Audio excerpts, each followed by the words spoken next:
Welcome to my views on news. Some news stories for you. First one is from Tigray, where a colonel, former officer of Ethiopian National Defense Force, and then he fought in Tigray, leading Tigray fighters, has been shot dead.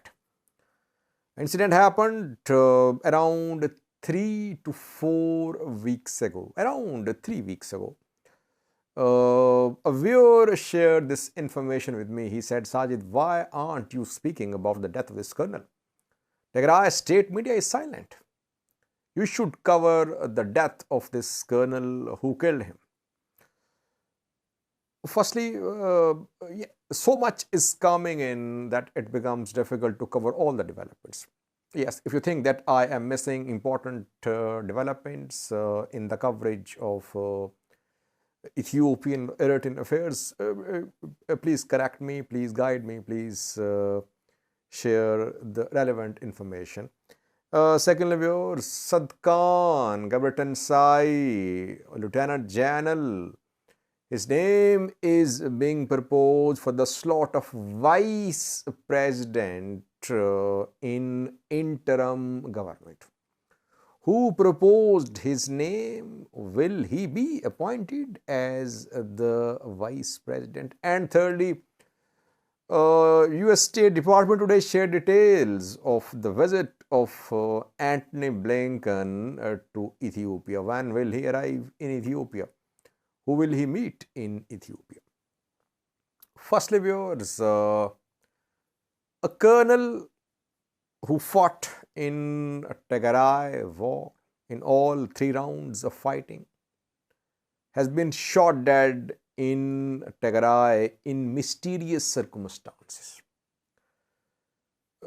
Important thing is that Tigray state media, DWTV, Tigray TV, they did not share anything about the death of this colonel. Who killed this man?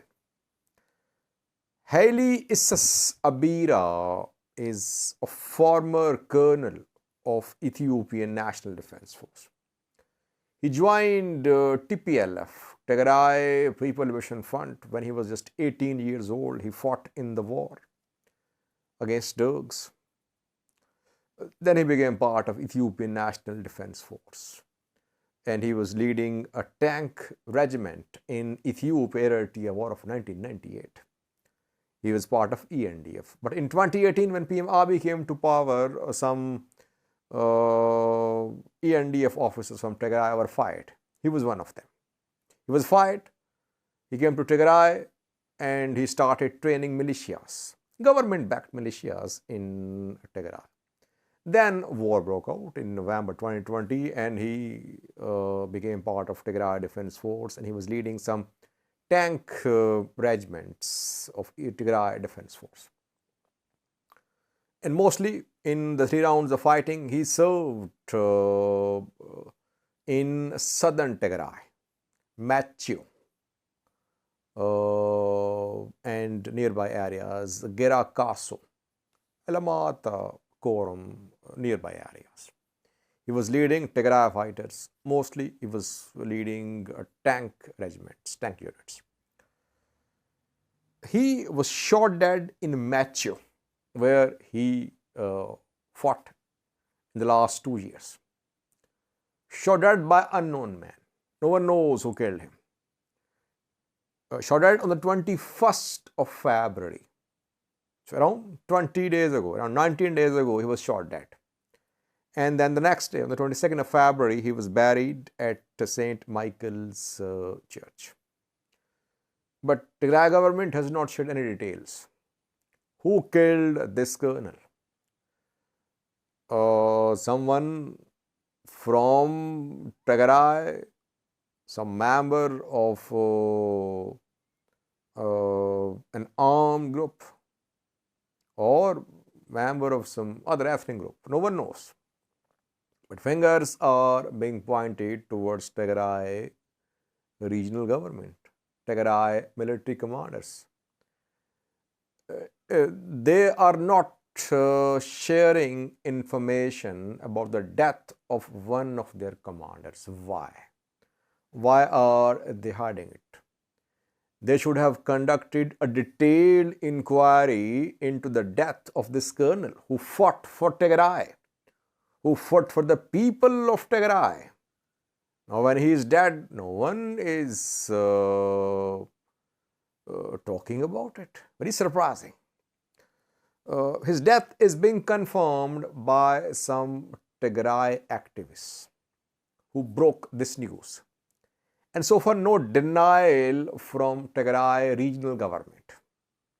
That is why everyone is sharing this news and Tigray government is silent.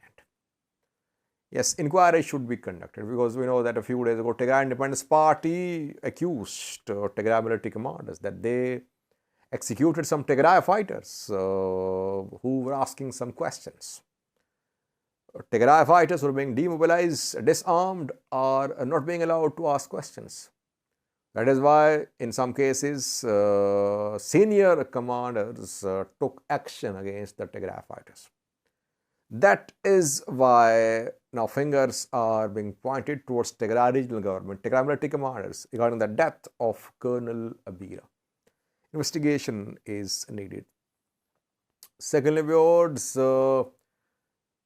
Lieutenant General Tsadkan Gabatin's name is being proposed for the slot of Deputy President of Tigray region in interim government of Tigray. We know that Tigray is going to form interim government. Talks are underway. Opposition is boycotting the process.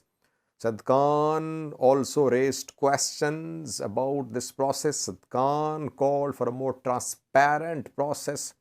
Though he was seen attending a 2-day-long conference held in Mekelle, conference was held in connection with efforts for establishment of interim government. Now, a diaspora body has proposed Tsadkan's name for the vice president of the region in interim government.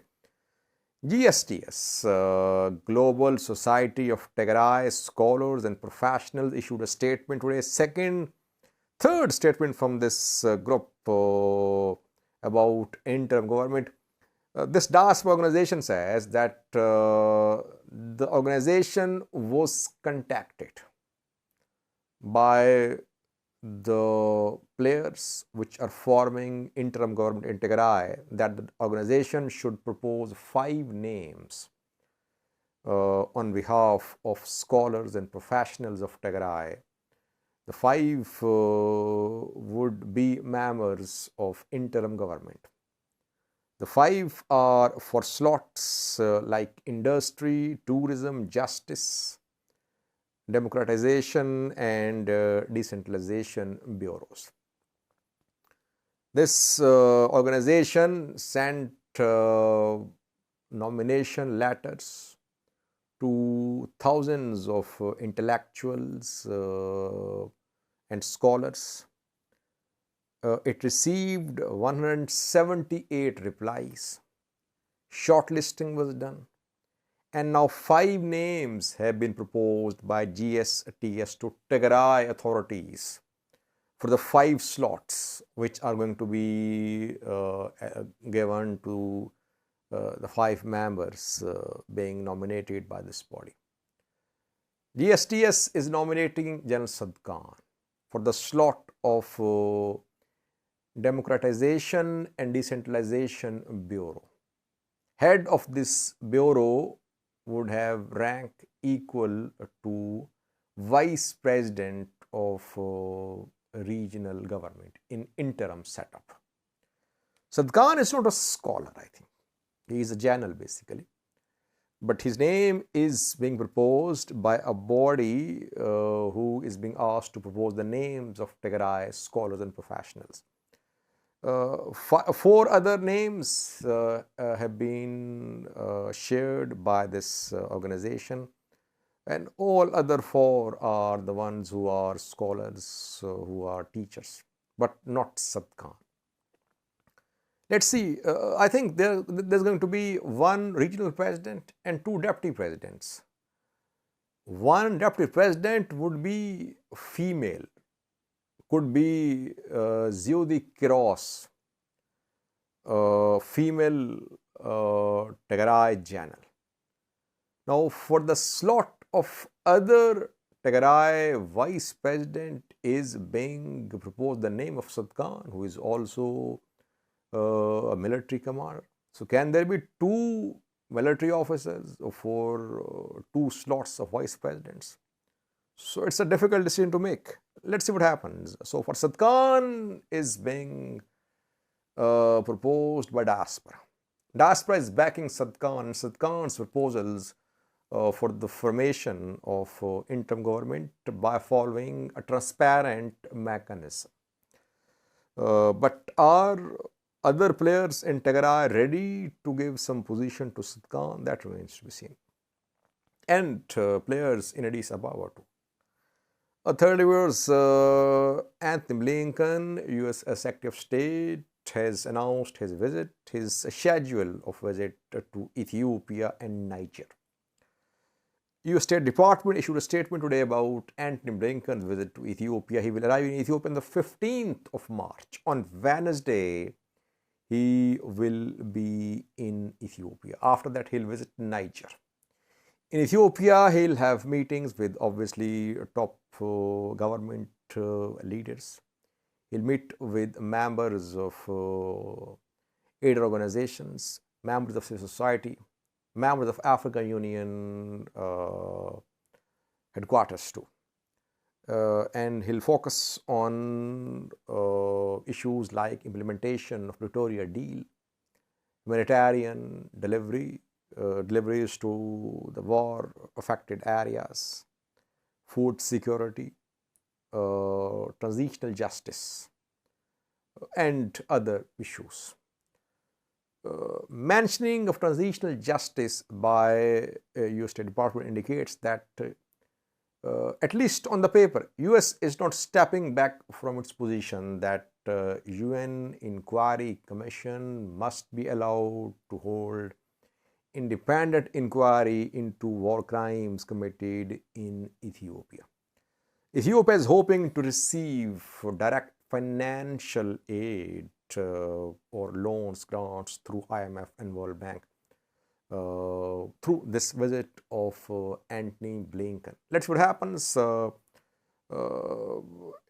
As I said in the previous video that US could announce something for Ethiopia. Ethiopian government is hoping to get a bailout from the US. Thank you for watching.